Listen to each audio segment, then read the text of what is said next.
Time to study YouTube channel में आप सभी का स्वागत है। अभी जस्ट हम लोगों ने मुगल वंश स्टार्ट किए, उसमें बाबर को हम लोगों ने पढ़ा, समझा और जाना। अब हम लोग बाबर से रिलेटेड अब तक आपके एग्जाम में जितने भी क्वेश्चन पूछे गए हैं, जो भी एग्जाम में, चाहे वो यूपीएससी के एग्जाम हो, बीपीएससी के एग्जाम हो और किसी भी स्टेट पीसीएस के एग्जाम में बाबर से रिलेटेड जितने भी क्वेश्चन पूछे गए हैं, सारे का हम लोग यहाँ पे भी सॉल्व करने का प्रयास करेंगे और डिस्कस करेंगे। तो चलिए फ्रेंड, स्टार्ट करते हैं। आज का पहला क्वेश्चन है, बाबर को भारत पर आक्रमण करने के लिए आमंत्रित करने वाले एक आलम खां। आलम खां कौन था? तो आलम खां था इब्राहिम लोदी के संबंधी थे तथा वह दिल्ली के सिंहासन के दावेदार थे। आलम खां जो है, ये आलम खां जो है, इब्राहिम लोदी का चाचा था, है ना। आलम खां इब्राहिम लोदी का चाचा और पंजाब के गवर्नर तो दौलत खां, इन दोनों ने बाबर को आमंत्रित किया था इब्राहिम लोदी के विरुद्ध लड़ने के लिए, है ना। तो हम लोग थ्योरी क्लास में इस पे बहुत अच्छे से एक्सप्लेन करके पढ़े हुए हैं ना। आप लोग अगर थ्योरी क्लास का वीडियो नहीं देखा हुआ है तो इससे पहले वो थ्योरी क्लास का वीडियो जरूर देखें, काफ़ी कारगर सिद्ध होगा, है ना। देखिए फ्रेंड्स, ये सारा क्वेश्चन प्रीवियस ईयर में क्वेश्चन पूछा गया है, सब कुछ डिस्कस कर रहे हैं ना। नेक्स्ट क्वेश्चन है मध्यकालीन भारत में मुगल शासक वास्तव वस्तुतः थे। तो मुगल शासक वस्तुतः तो कौन क्या थे? तो चगताई तुर्की, है ना, चगताई तुर्की था, है ना। नेक्स्ट क्वेश्चन है, इनमें से किसने बाबर को सर ए पुल के युद्ध में पराजित किया था? तो बाबर को पराजित किया था, तो कौन किया था? तो शेबानी शेबानी खां, है ना।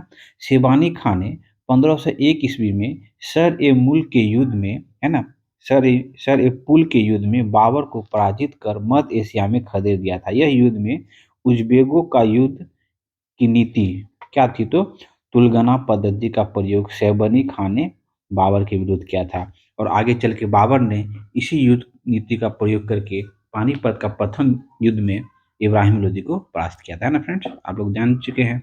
नेक्स्ट क्वेश्चन है, किस मुगल शासक ने भारत में ओटोमन युद्ध पद्धति का को अपनाया? ओटोमन युद्ध पद्धति को अपनाने वाला हम लोग जस्ट देखे कौन थे वो? तो कौन था वो? तो बाबर था ना, बाबर था, ध्यान रखेंगे। मुगल बादशाह बाबर ने ओटोमन युद्ध पद्धति को पानीपत का प्रथम युद्ध जो 1526 में अपनाया था। यह युद्ध बाबर की सफलता का मुख्य कारण बना और विशाल तोपखाना था ना, उसके पास क्या था? विशाल तोपखाना था, जिसका नेतृत्व कौन कर रहा था तोपखाने का? तो अली कुली, हम लोग थोड़ी क्लास में देखे हुए थे ना। अली कुली कर रहा था तोपखाने का नेतृत्व और बंदूक चौकियों का नेतृत्व कौन कर रहा था? तो मुस्तफा कर रहा था ना। हम लोग थोड़ी क्लास में देखे ना फ्रेंड्स, आप लोग विशेष रूप से जाके वो थोड़ी क्लास का वीडियो जरूर देखें, है ना। एक एक पॉइंट यहाँ पे एक क्वेश्चन के आसपास के 3-4 पॉइंट को कवर अप किया जा रहा है, जो कि आपके एग्जाम में बहुत इंपॉर्टेंट होगा ना। देखिए झारखंड पीसीएस में क्वेश्चन पूछा गया है ना, ध्यान रखेंगे। नेक्स्ट क्वेश्चन है फिर, पानीपत का प्रथम युद्ध किसके मध्य हुआ था? तो बहुत ही इजी है, आप लोग बता ही सकते हैं। पानीपत का प्रथम युद्ध किसके बीच हुआ? तो बाबर और इब्राहिम लोदी के बीच हुआ था, तो 27 अप्रैल 1526 ईस्वी में। और युद्ध विजय के बाद बाबर जो है अपने आप को बादशाह घोषित कर मुगल साम्राज्य की नींव डाली, है ना। इब्राहिम लोदी क्या पहला सुल्तान हुए जो युद्ध भूमि में मारा गया, है ना। ये सब एक्स्ट्रा पॉइंट भी आप लोग ध्यान रखेंगे, ठीक है फ्रेंड्स। फिर नेक्स्ट क्वेश्चन देखते हैं। क्वेश्चन है, पानीपत के युद्ध में बाबर की जीत का मुख्य कारण क्या था? तो बाबर की जीत का मुख्य कारण था उसकी सैन्य कुशलता, है ना। उसकी सैन्य कुशलता ही बाबर की विजय का कारण है ना।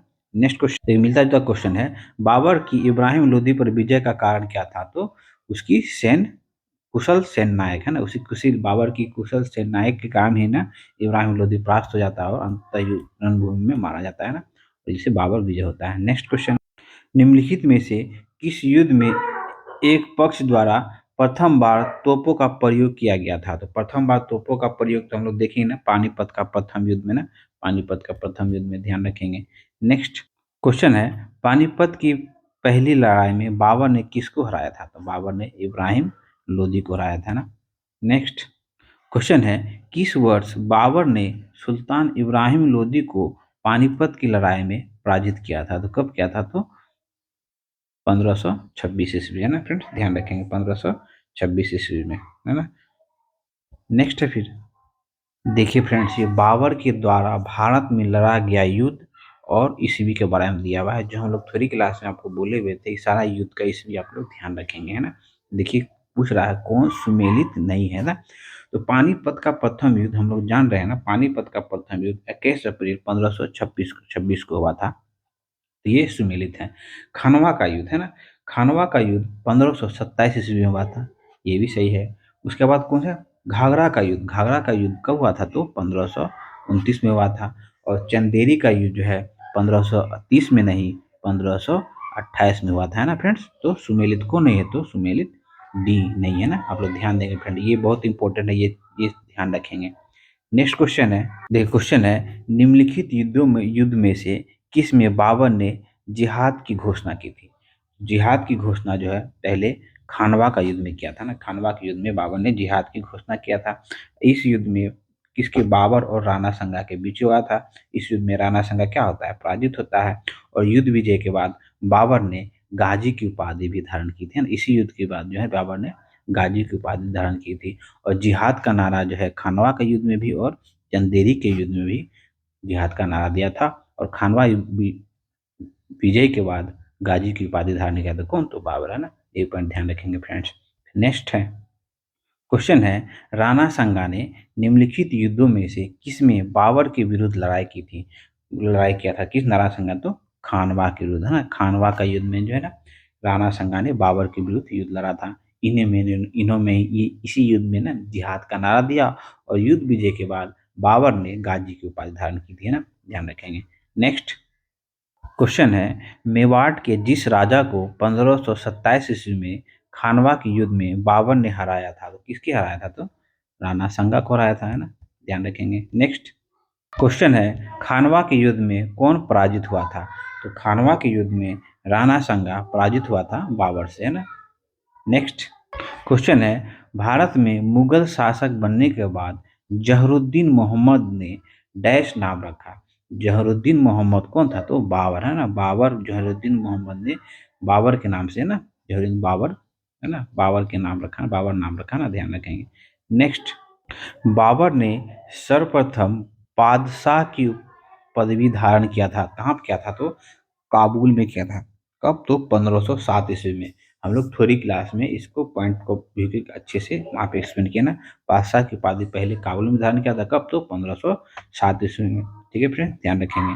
नेक्स्ट क्वेश्चन है, बाबर के साम्राज्य में सम्मिलित था, तो काबुल का क्षेत्र सम्मिलित था, पंजाब का क्षेत्र सम्मिलित था, आधुनिक उत्तर प्रदेश का क्षेत्र सम्मिलित था, लेकिन आधुनिक राजस्थान का क्षेत्र सम्मिलित नहीं था, क्योंकि इस क्षेत्र में विभिन्न राजपूत शासकों का शासनांतर्गत रहा ना। तो ये तीनों ना, 1 2 3 ऑप्शन हो जाएगा ना फ्रेंड्स, ध्यान रखेंगे। नेक्स्ट क्वेश्चन है, क्वेश्चन थोड़ा ध्यान से देखेंगे ये वाला, है ना। वह मुगल सम्राट जिसने जीवन में धैर्य और संकल्प से सफलता की शिक्षा मिलती है, तो किससे मिलती है, तो जहीरुद्दीन मोहम्मद बाबर से। जहीरुद्दीन मोहम्मद बाबर जो है ना, बाल अवस्था, इससे हमें क्या है, धैर्य और संकल्प की सफलता की शिक्षा मिलती है। कैसे मिलती है, इसको बताया जाता है। देखिए, बाल अवस्था में ही पिता पिता का साया छीन जाने के बावजूद बाबर ने कभी हिम्मत नहीं हारी। उसने साहस और धैर्य का प्रतिफल था, जिस कारण उन्होंने भारत में मुगल साम्राज्य की नींव डाली, है ना।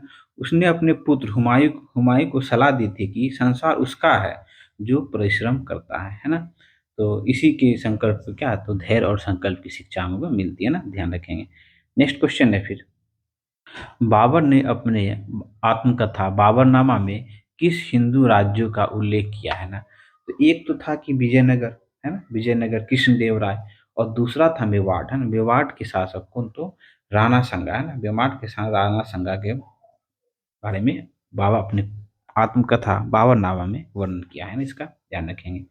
नेक्स्ट क्वेश्चन है, नीचे दिए कथनों में जिसमें से एक कथन ए और दूसरे को कारण आर है कहा गया है, तो क्या कहा गया है, तो कथन ए में कहा गया है, बाबर ने बाबरनामा तुर्की भाषा में लिखी है।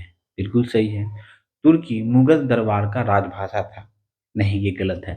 तुर्की मुगल दरबार का राजभाषा नहीं बल्कि फारसी था ना, ध्यान रखें, कौन, तो फारसी। इस हिसाब से ऑप्शन ऑप्शन ए सही है और आर गलत है ना। तो ए सही है और आर गलत है, ऑप्शन सी है ना फ्रेंड्स, ध्यान रखेंगे। नेक्स्ट क्वेश्चन है, तुजू के बाबरी किस भाषा में लिखा गया था। तुजू के बाबरी जो कि बाबर की आत्मकथा है, वो तुर्की भाषा में लिखी गई है ना, ध्यान रखेंगे। और मुगल दरबार का राजकीय भाषा तुर्की नहीं फारसी है ना, हम लोग जस्ट अभी देखे ना। नेक्स्ट क्वेश्चन है, नेक्स्ट और लास्ट क्वेश्चन है, अयोध्या स्थित बाबरी मस्जिद का निर्माण किसने करवाया था? तो ऐसा माना जाता है कि मुगल बादशाह बाबर के सेनानायक कौन, तो मीर बाकी है ना, मीर बाकी ने अयोध्या में बाबरी मस्जिद का निर्माण किया था। तो बाबर का कौन, तो सेनानायक है ना, काफी विवाद आप जान ही रहे हैं। तो ठीक है फ्रेंड्स, तो बाबर से रिलेटेड अब तक जितने भी आपके एग्जाम में क्वेश्चन पूछे गए हैं, सारे का हम लोगों ने यहाँ पे सोल्यूशन देखा। अब हम लोग इसी तरह अब हुमायूं देखेंगे और शेरशाह देखेंगे, फिर उस दोनों के कंबाइंड रूप में इसी तरह एमसीक्यू के फॉर्म में देखते रहेंगे। ठीक है फ्रेंड्स, अगर आपने इस चैनल को लाइक नहीं किया है तो लाइक करें, सब्सक्राइब करें और फ्रेंड लोग के साथ शेयर करें। इस चैनल पे आपको करंट अफेयर्स का भी वीडियो मिल रहा है, साइंस का घटना चक्र पुस्तक से पूरा सोल्यूशन मिल रहा है, इसलिए चैनल पे बने रहे। ठीक है फ्रेंड्स, मिलते हैं फिर नेक्स्ट वीडियो में।